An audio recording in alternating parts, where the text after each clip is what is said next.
Hey, it's Friday's Afterparty. Congratulations, everyone, for making it through that creepy intro. Actually, I don't know if any of you have seen our cult actual play, but at the end of the intro, there's a really creepy laugh. And I might add it. Everyone. You're breaking up heaps for me, bro. It might be me. Yeah, I was going to Really? say. Yeah. Well, I can try refreshing it in a second. Let's see if that's any better. Yeah, it's better. You might want to try everything you just said again. That works. Okay. Yeah, we're hearing you clear. Accurate. It's a good thing it doesn't matter. I was just going to say that we couldn't see UL because he was up there. the dark blob. What was I saying?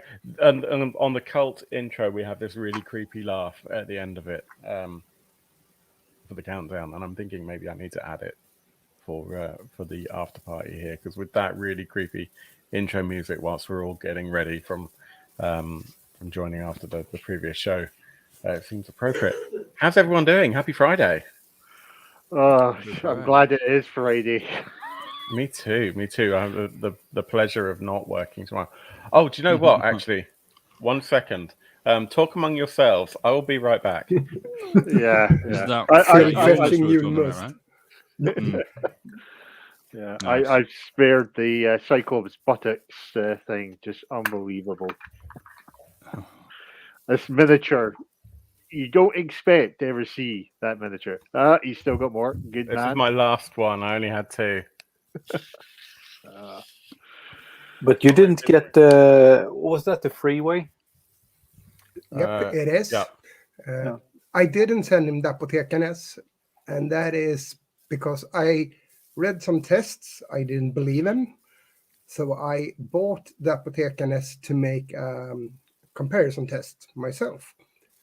And when you actually try them side by side, the one from Lidl, the freeway, is more flavorful than the Apothekarnes. It's So not. your mind it's is not very tricking fizzy. yourself. Is that normal? No. That it's not very fizzy.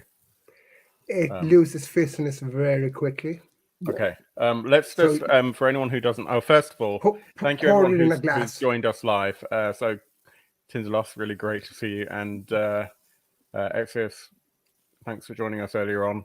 Shame you're not on the show tonight, but I hope you're well, and we'll meet you in Discord. For anyone who Jay, for anyone who doesn't know, we have a Discord. Please join us. The links will be on our YouTube streams. That's probably the best way to find them. So I'm drinking Julmust, which is a seasonal drink. And yeah, Robbie and Joel, if you would like to explain it whilst I drink some. It needs rum. How do you describe the taste of it?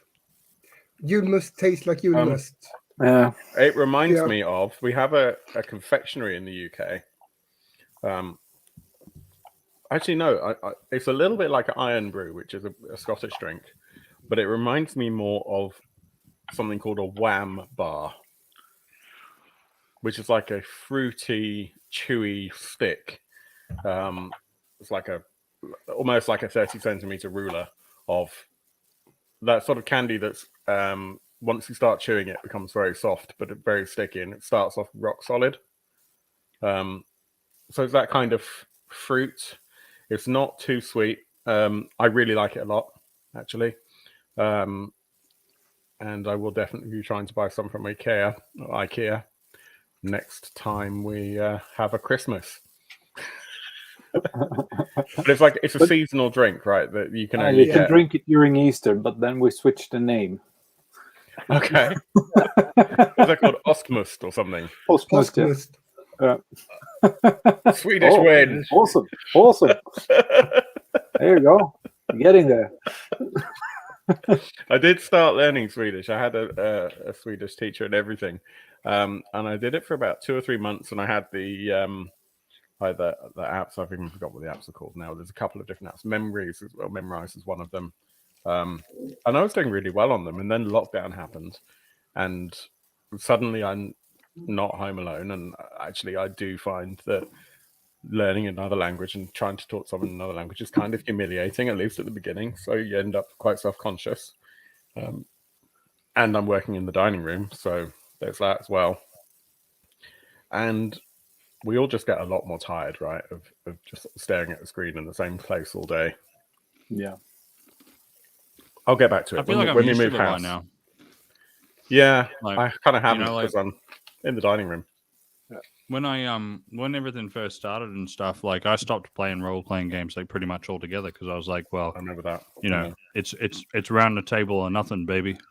You know, Yeah. I didn't want to do online role playing. I hated online role playing because I just liked rolling dice with my friends and you know, everyone being able to see the result and cheer and you know stuff like that and you know have a few beers and all that, and it just wasn't there online.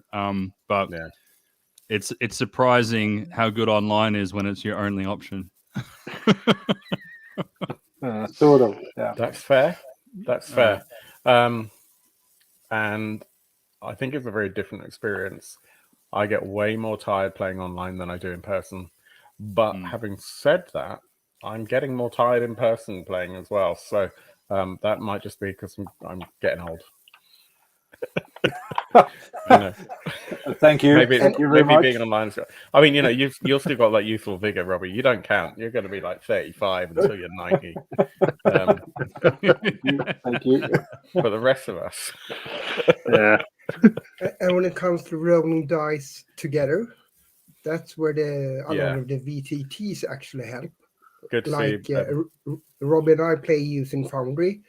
When I GM, I use Roll20 for the character sheets and die only, basically. And then you have that thing of rolling the die together and seeing the result together. Yeah, I it's agree. not quite the same and though. when, More when 75 in when- the comments is Bruce, and he's saying it's soulless, and there is something that you lose in translation. Sorry, Zach, go on. No, yeah. Look, I completely agree with Bruce. I still would prefer to be online, but in person.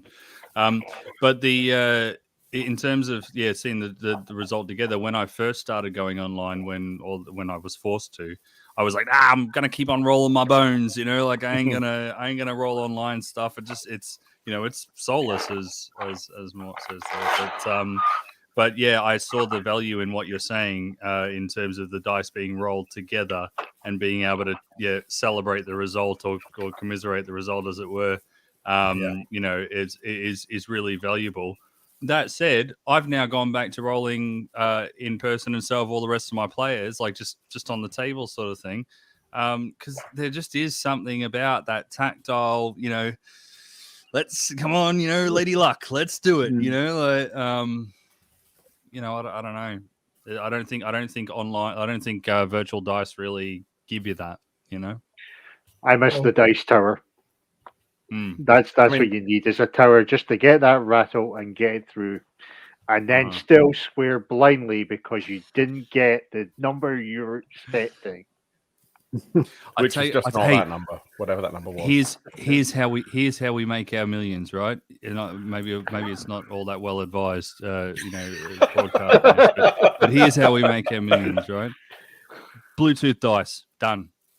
Roll them in person. Why haven't we bought them yet? Because they're really fucking expensive and they're not. Well, let's make them not. Well, okay. Here's our $1 million idea: not expensive Bluetooth dice. I think everyone's going to want a pair.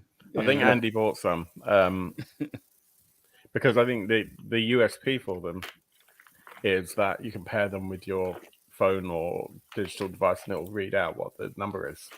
So well, you want to pair them with the VTT, right? Yeah, and absolutely. And then you can have it actually roll because most VTTs have got 3D dice and stuff like that, right? So yeah. You know, and it doesn't actually matter if it's not actually rolling in the same way as long as the result is the same at the end, right? You know, like all you got to do is be able to feed in the results of the VTT dice, right? Yeah, absolutely. And you got both. Although I still hate VTTs, I get the idea of using it as a document sharing platform and somewhere to put your character sheets and for your maps and stuff. I do get that, and for that purpose, I have no criticism. but it's still a bit of a slippery slope. And for me, it's still we've talked about it before. I've had so many experiences, not with anyone that I'm currently playing with, where the VTT becomes an excuse to even more just play by numbers, and it becomes just an MMO at that point. You know, you're just moving your character X number of squares and then pressing the button to fire an arrow or cast a spell, and there's no dynamism in that. That's not going to be the same for everyone.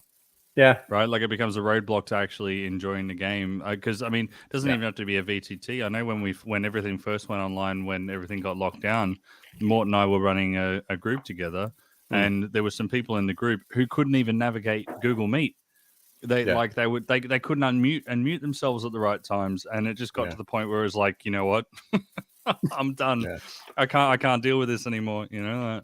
Yeah, and I think if you're a GM, if you are doing that level of automation, bless him, more saying, "Oh God, that session." If you are relying on that level of automation, and I've been there, and I've done it as a GM and as a player, so I've fallen foul of this. You are beholden to the result, which as a GM really sucks, because ultimately what you want to do is tell a really cool story, and for your players to tell a really cool story. And if that really cool story means that you need to roll an 18 and you've rolled a 17, and as a result of that, everything goes wrong, or you need to roll above a 3 and you rolled a 2, and everyone knows that the consequence of that is failure when it should have been a definite success, it makes it a little bit harder to deliver the story the way that you want to, in a way that maybe if it's not all right there in front of everyone, you can still tell that story and it doesn't feel inorganic. And maybe that's not great to admit, that sometimes we fudge the numbers, but we do, because we're telling a story. You know, I never do. Yeah, but this is you. You're just a chaotic bastard. Tinderlost J says, I'm for VTTs due to it being able to keep doing the hobby I love the most. So yeah, I understand what you're saying, but I've at least been able to keep going just using Zoom and dice and paper, and maybe that makes me old-fashioned, and I totally am. But when we tried to bring VTTs in and tried to adopt them the way that they're intended to be adopted, like fully adopt them with automation and character sheets and stuff, we've had nothing but problems. And it breaks down that communication, because you're then no longer role-playing, you're button pushing. Everyone's Here's different. My pet peeve with what you just said. You just said they are intended to be used. Yeah. There isn't a one way that they are intended to be used. I understand that. And what I'm saying is, if you actually go all the way in, it can remove the role-playing part from the game. Sure can. And a lot of games in the rule set of the game themselves remove the rules part of the game and become wargaming with small hints of role-play in between. Yes. No game named, but we all know which one I'm talking about. So basically, I use Roll20 because for me that's the simplest one to use. The first thing I do is remove everything from the page I'm on. I add a background picture that fits the situation, and that's it. I'm done. Yeah, exactly. And that's I think that the one thing that Maud also said in chat there is that it's the old thing, horses for courses, and that's exactly what you're highlighting there, Yoel. Like some people really like all that automation stuff. Personally, my favorite VTT that I've discovered through Phil, during this online period has been Albert Rodeo, because when I was in person, I didn't do your big minis, like I did a few funny voices here and there, but like I wanted to have that shared experience. I didn't want to, like, the story was one thing, but what I really liked doing was telling a story with you. You know what I mean? Like rather than just telling a story to you, sort of thing. And so whenever I'd need to break out a battle map or something, it was like, great, chuck out a sheet of paper, and I've got like a Tupperware container of bottle caps, and I'm like, there you go. Here's the monsters. This one's you. Like, this one's you. Because I don't want to take. I used to have minis, but I just found that people would pick them up and they'd be like, "Well, this doesn't look like a goblin," and I'm like, "It's not a fucking goblin, all right? Just yeah. Can you just imagine that it isn't? And with bottle caps, you don't get that. You know what I mean? Like it's just there's no that's where about it is. And with Owlbear Radio, you can get exactly that. You pick the different color of background, and then you draw on the map, and you pull on a few tokens, and you go right now we're fighting. Like that's what I want. Right? No. Yeah. Well, I don't do that much. I do it pretty much as Joel does it. Hang on.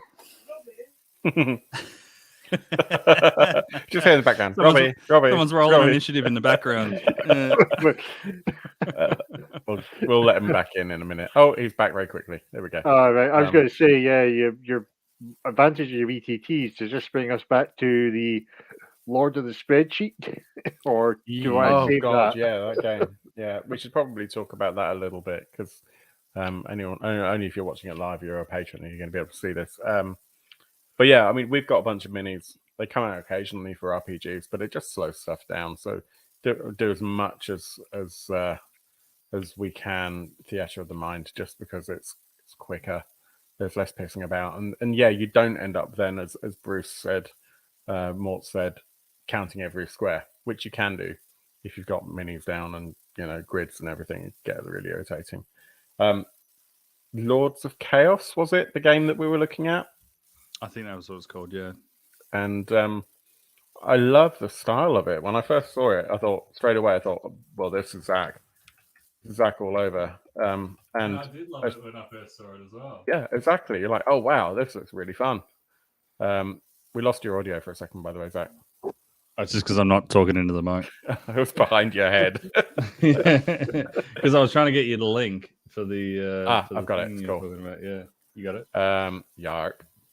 Share screen. Like, I've got a goddamn Stream Deck here. I could just press the share screen button, but I haven't quite gotten used to it yet. Check out the flex. That was my my Christmas present from the other half. This thing, which looks great. I'm not going to play the video. It looks awesome. It's just the dude talking about the game. So, and he's hit his £218 goal. Good on him. The artwork is fun. He's been writing this game for 30 years, so that even puts Paul Catt to shame. Yeah, but then you read on and it shows why he's been he has literally been doing nothing but tweaking this fucking thing for 30 years, right? We both read this, right? And we're like, that's cool. Flexible system designed to allow a player to fully explore their PC's concepts and their interactions with the world. Great. Yeah. That's really cool. Then you get further down. And you get that art. Like, the art looks fantastic. Art's great. I love the art. And then, where is it? I'll find it in a minute. Playability. Here. I think it might have been, an automated character sheet with convenient drop-down. I mean, I'm glad he added the convenient drop-down menus. Nothing I hate more than inconvenient drop-down menus. And I think I get what he's trying to say. I think he's just trying to say, hey, we've made a macro-driven spreadsheet so that you don't have to go copying and pasting from the rulebook. It was actually the next paragraph that was like the biggest alarm bells for me. Like, oh, don't worry, you can track weapon segment count for NPCs, wounds, etc. I use an automated spreadsheet, which will be available to everyone to help. Basically, he's made the entire game encumbrance. Like, that's how it feels. It's just it's encumbrance the RPG. Yeah. But you can play it if you have his spreadsheet, though. Yeah, absolutely. I mean, what if you've not got the correct software for the spreadsheet? What if you don't pay for Excel? Excel? Yeah. Does it come with an Office 365 license? That should be one of the stretch goals, maybe not stretch goal, like add-ons. I mean, but yeah, it's a shame because the world looks awesome. It really does, and I like his idea, but you love his photo. I got one like that myself. Yeah. It looks great. The art is awesome. The high-level concept is really, really fun. And then you dig into it, and you're like, I'm just not sure that I really have the enthusiasm to spend more time in spreadsheets. Yeah. I just read that comment, inconvenient drop-down menus to the pain of my imaginary life. So brilliant. The spreadsheet for this one, is it needed because the rules get so complex that there are rules for rules' sake in it? He said it's for tracking weapon segments and encumbrance and being able to track weapons and everything for your NPCs. And we mentioned it briefly in the actual episode, but like at the beginning it reads like, oh, you want to be able to explore every aspect of your character and you can be whoever you want to be. And I thought, well, it's impossible for you to have a rule for everything that you could possibly be. So surely that means that it's a really free and open RPG. But no, it seems like he's actually made a rule for like for everything that exists. Yeah. I mean, which then means you need to put it in a spreadsheet, because otherwise someone like me, who I like, as I said this, we've got we've just added into Discord like say hi kind of channel where you introduce yourself, and I updated mine to say that I really like rules light games. The reason why I really like rules light games is actually because I'm a complete pedant. And if there is a rule in a game, I want to follow it. I want to run a game rules as written. And I will go back and check the rules, and I will insist on trying to do it properly unless it ruins the game. So the fewer rules there are, the better for me. Then I'm not looking up, well, how should we really track this journey into the forest? Or something like that. So when you've got a game that's really rules heavy, I'm going to be worried so much about running the game the way the author intended it, rather than thinking, hey, I want to make this a cool world for us to be in. I'm going to be too worried about shit. Actually, I'm not sure that I do know the rules for stair climbing. So I'm going to have to look it up. I tell you what, it's going to ruin the game if I do. Steve, can you just look up the rule for stair climbing? We'll get to the staircase in a couple of minutes. And that's no fun. Not unless you're a complete pedant as well. And then you're going to end up spending half an hour just trying to ascend a flight of stairs, right? I mean, that's not fun. That's me. That's why I like rules like stuff. And that's why having a book where there might be a rule for stair climbing and then a spreadsheet to automate it, nah. I don't mind if you got a rule for stair climbing. I just want you to be able to tell me how I can hand wave it if you do. Because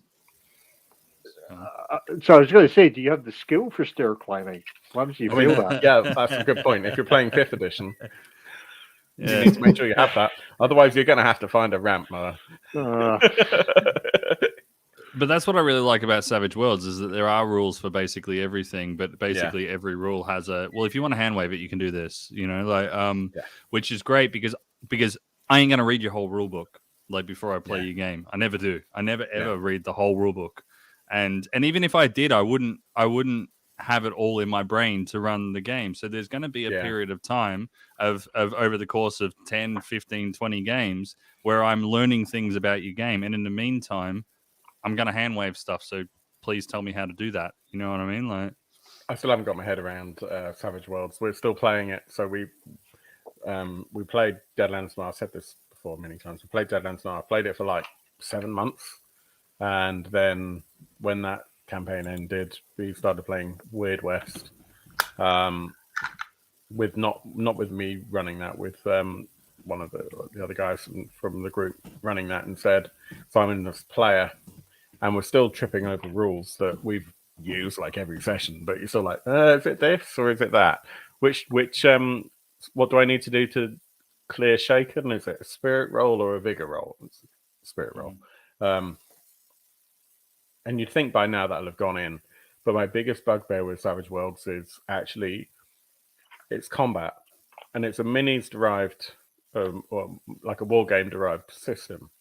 and it really shows. And when you're playing, particularly if you're using a VTT or you're playing Theatre of the Mind, if you've got a bunch of NPCs that are allies and a bunch of NPCs that are enemies, plus your players, if you do it rules as written, if you don't hand wave it, that takes forever because you have to roll for your attack and then make sure it hits and then this and that and the other. And okay, you've only got 4 levels of damage, but we're actually working out whether or not that attack hits is a little bit crunchy. And when you've got 20 players on the field, that's actually really annoying. So I ended up hand waving quite a lot just because. Yeah, when it gets too crunchy, you end up. It really kills the game, in my opinion.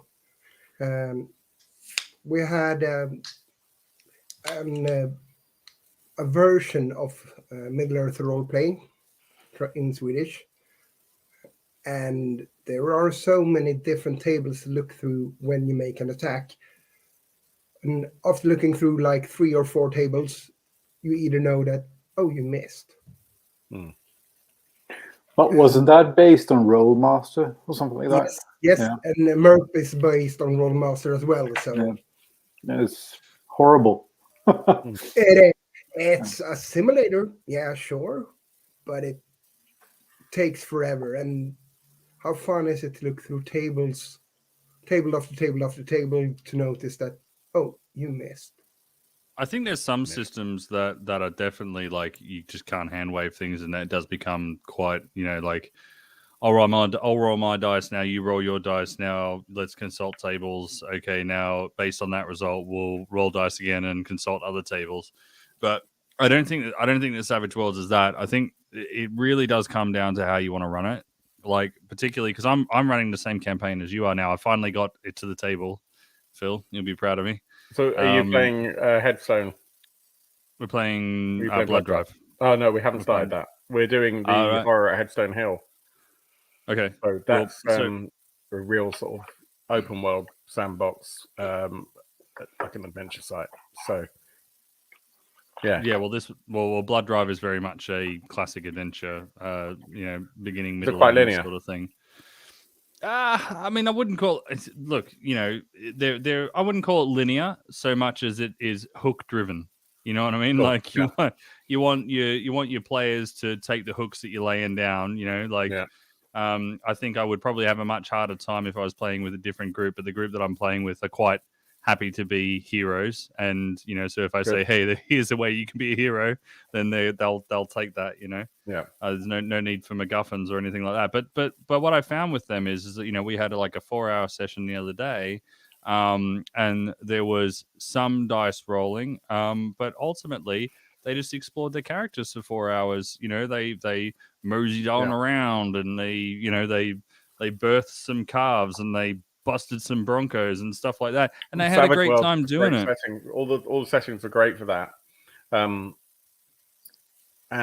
I think I'm right in saying that when we played Deadlands as well, we had a similar thing of just exploring the world and seeing what was there without actually going into the combat. And just it's like a horror investigation. There's so much there, and you can just have fun with it. And it's only when combat happens that you then go, oh, okay, so it's my second turn now, and we're 25 minutes in. But combat's part of the game, though, right? Like they got the 3 pillars, right? The combat, exploration, and role playing. It's so combat's part of it. Sure, it can take a feature. I guess all I'm saying is that I don't think that Savage Worlds is oppressive in the amount of combat that it has. You know what I mean? Like it does a good job of balancing those, even though combat, I admit, drags a little bit. Yeah. But that's my criticism, is that it drags. Not that there's too much of it. And it's probably down to GM style as well. I know it's supposed to be pulpy and high octane and wild and fun, but I just find it becomes quite procedural. The initiative system, though, I love that. Good. So good. For anyone who doesn't know, in Savage Worlds, your initiative is you draw a card from a deck. You have a normal playing card deck, and for each round of initiative or of combat, you draw cards, and you just give a card to each player. and it's what is it? Jokers, kings are high, aces low. Aces are high. Aces are high. Yeah, you're right. Yeah, they are. It's been a while since I've run it. And then you've got an inverse alphabetical if you both draw the same card. But what's beautiful about it is that every round you're going to act at a different time, and it's the same for your NPCs. It's the same for your enemies. And if you pull a joker, then you can go whenever you like. And also, everyone gets a Benny. Mm. So basically, if your team draws Joker, then like not only are you cheer and everyone else around the table is cheering as well. But what I really like, about that is the dynamic initiative, because I've seen other systems try and do that, like with like whether roll dexterity, but if you're holding a two-handed sword, then you get a -2 or whatever, and like rolling every round. And I like the idea of shaking things up in the middle of the combat and not making it so it's like, oh, don't worry, you won't die because I'm going to act before you in the next round, sort of thing. Like add that uncertainty and take away a little bit of that strategy. Because Except when Phil fixes the dice. Sorry. yeah. But I don't like. I feel like that element of planning of, oh well, I'm going to act before you in the next round. Just it doesn't simulate the chaos of a fight as much as I'd like. You know what I mean? Like it becomes much more of a board game. But with this, it's very simple to give everyone different initiatives every round, because you don't have to have everyone do a roll and go, oh yeah, +3 or whatever, and then everyone call out their number, sort of thing. It's just all there, And to be clear, when I talk about fixing the dice, what I'm talking about is helping your players to remain heroes. Yeah. Not killing your players for the sake of it, unless they're back. And Zach basically, I GM horror games, Phil. Huh? It's my job. I GM horror games. It's my job to kill you. Yeah, absolutely. But you're going to let them be a little bit of a hero before they die, or possibly afterwards. Oh, sorry. So here's an interesting fact for anyone who doesn't know. The cult scenarios that we did, the cult mini campaign, if you like, was the biggest draw for subscribers on YouTube out of all the content that we've put out. Ooh. Like 40% of subscribers came from that. Hint, you want to play more cult? Well, it might be that. It might be the production, because we put a lot of effort into it, and there was quite a lot of editing. It was heavily edited in terms of like putting in background audio and stuff. It was about 3 hours for every 1 hour of content. 3 hours of editing. That's a lot of work. Or was it 7 episodes? 5, I think. No, Was it more? I think it was 7. We started on the Monday. We finished on Sunday, didn't we? Yeah, yes, 7 episodes. So it's 7. Yeah. I was we were all exhausted after filming, but yeah. But that was fun. Yeah, I'm glad to hear it turned out okay. I mean, that Robbie guy was a bit annoying. He just, I'm trying. It's the fact that you had a character that basically everyone hated. Yeah. That must have been really, really tough as a player. Kind of a slime ball, wasn't it, Fred? Yeah. Yeah. But like on the character sheets, basically every other character was like, you just think Fred's a piece of shit. Well, he was, or is. He did survive. Everyone survived. Yeah. Which was a surprise, actually. But I mean, that was fun. So I don't know what we're going to do next. It sounds like I spoke to our estate agents because we're moving house, and it sounds like our buyers are wanting to move by the end of the month, which is a bit concerning because I've got quite a lot that's not in boxes yet. So this is probably all going to change within the next week or so. Probably I'll take the Billy bookcases, put them in another room, just grab a picture and hang it up behind me whilst we're still doing this. But yeah, I'm going to have to work out the internet and get that all sorted. That's the worst part of moving. The 2 weeks of living in the Stone Age. Yeah. Don't get into a Shettle situation now. Won't be quite that bad. So we've got a game. Zach and Bruce, you may or may not have seen. We're playing a game called Mutant Undergångens av Tagare, and it's basically a Swedish Mutant Year Zero predecessor, but we're playing it with Year Zero rules. But it's an old campaign that's never been published in English, and we had anticipated at the beginning that we'd probably be doing a campaign scenario every month, maybe every couple of weeks, but probably every month.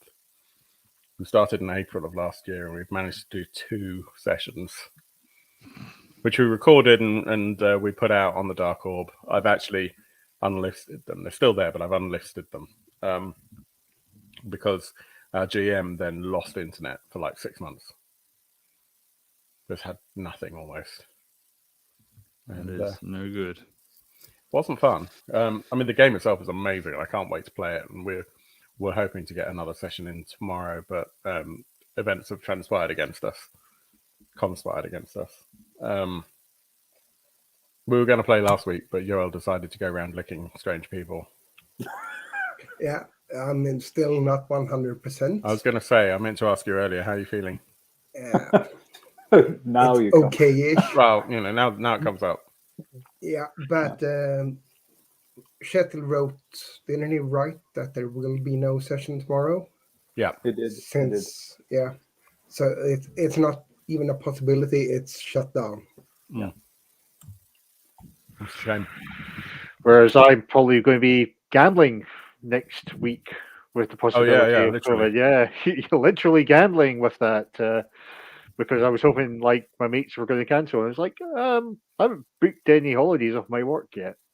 Maybe I should do that. Oh no, I've done it now. Right. It was like we'll leave this till last minute on Wednesday. It was just like, okay. Do we need to ask you if you've ever danced with the devil in the pale moonlight? Sorry, Yoel. I ask me when I come back. That'll probably what's happening. Yeah. On a level of 1 to 10, how dead are you feeling? Tell us in coughs. Me? No, Bruce, when he comes back. No, at the moment, I'm fine. At the moment. Yeah, at the moment, you're fine. So Bruce is going to, was it a 5-day role-playing convention where it's all like in a caravan park? Yeah. So basically everyone is going to be residential, locked in a room for 5 days, effectively playing role-playing games. Central. Oh no, we're going to be locked in a room for the morning. Then we go to another room and lock in a room in the afternoon, and then we'll lock in the evening. And then you go to the pub. I don't know. Is there a bar near there? I don't quite know what the location is like. I have no idea. This Park, is isn't it? First time I'm going down. Which event are you going to? What's it called? Contingency. Contingency. With the Duck Norfolk, yeah. Will there be buckets in the corner? And spades. They lock you up. Spades. You know what? Forget this role playing, my lark. I'm going to spend 5 days to the beach making sandcastles. You'll be fucking gold. It'll be, but trying to think where exactly it is. It's a good question. It's about 6 hour drive for us, 6.5 hour drive for where we are. Convention. RPG. I'm just doing the old. This is one of the big problems: not driving anymore. Stanton. So I spent a lot of years in Norfolk, in the UK. So I'm just trying to. I have friends who had caravans in Hunstanton, but I've never actually been there. I'm trying to think exactly where it is. I mean, you're like 40 minutes from my not quite mother-in-law. So I mean, say hello on your way past. But where is it? South? East? Where? Well, I don't know. It is. Hang on. I'll bring the map up and I'll show you. It is here. Wrong window.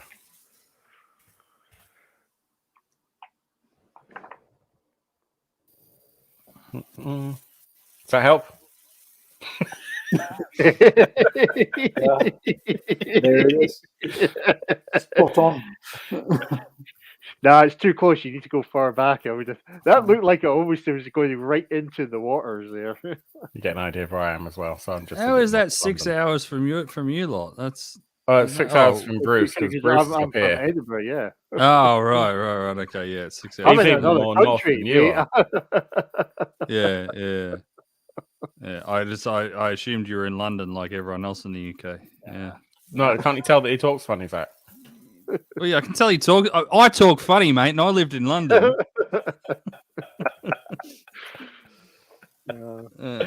Oh man. But Yoel and Robbie, if you're out of a game, then you're looking for one. Then we've got DCC coming up soon, right? That's true. You're looking for some old school role playing, and we're going to do something on the Dark Orb for that soon. Yeah, cool. Yeah, so that's Wednesday the 26th. It will start at 9:30 European time. That crashes with my campaign. Oh, you got Forbidden Lands. Curses. It's Wednesday. It's when everyone role plays, right? Yeah. But we do need to get on whether or not it's recorded is another matter. But I would like to get something going. I need to run something, basically. Is it a couple of episodes or is it a one-time thing or? It's going to be like a monthly returning. Yeah. Okay. Wednesday. But I'm planning on running it on the back of the Road Crew sort of banner for DCC, which is it's like Road Crew is to DCC is as Adventurer League is to D&D. It's like public gaming, right? So you come along with your character, and I'll fold him in somehow, you know, like and you know, so if you're not there next month, exactly. Yeah. Well, if anyone else in the group gets the plague, maybe I will jump in then. Unless it's you. But it's your turn to get it. Yeah, me or Björn. Yeah. Sounds great. Sounds great. Don't get the plague. But I'm going to go salvage the rest of my night. It's been great hanging out with you guys. It's getting pretty late, so I think we should probably consider calling it. I've got a face full of chocolate covered raisins, so apologies. That's cool because I've just been setting up. Oh shit! Yeah, so it's all right. It's all right. Are you able to show us, or is your camera? I will have to take a photo and put it in Discord because I can't do the whole move the camera around. So you've been setting up Final Girl to get an idea of how it sets up, right? Yeah. I'm going to put it away now. I'm not going to play it. I'm just setting it up now. I'm not having enough. I'm bored. That was a fun game. I've set up. I'm bored now. Yeah.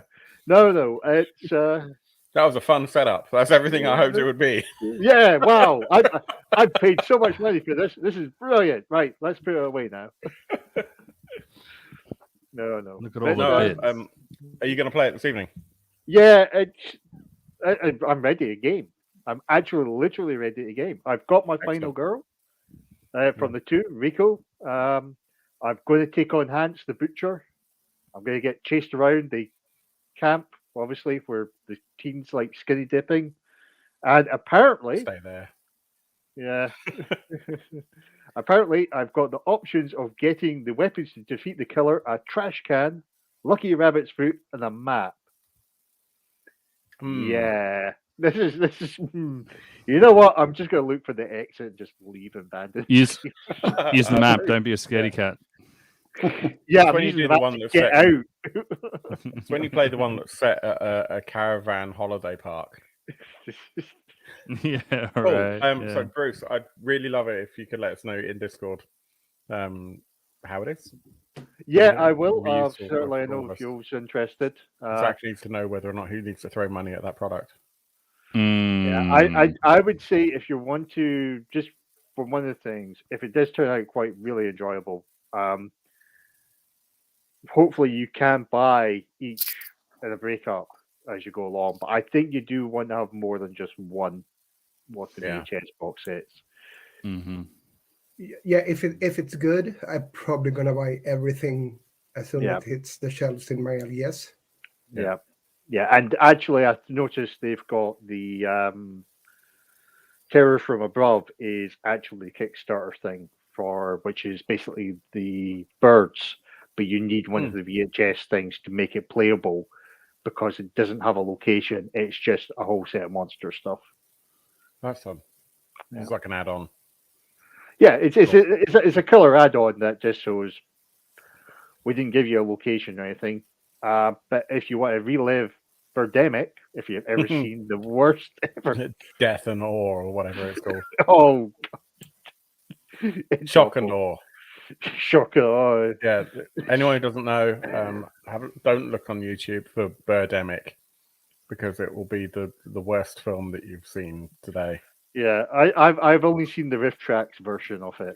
Yeah, I've actually tried to watch it and yeah. The problem is there's nothing there. There's not really any plot or anything. Yeah, let us know how that is. I'm genuinely interested. I probably won't buy it myself, but that doesn't mean I don't think it looks really, really cool.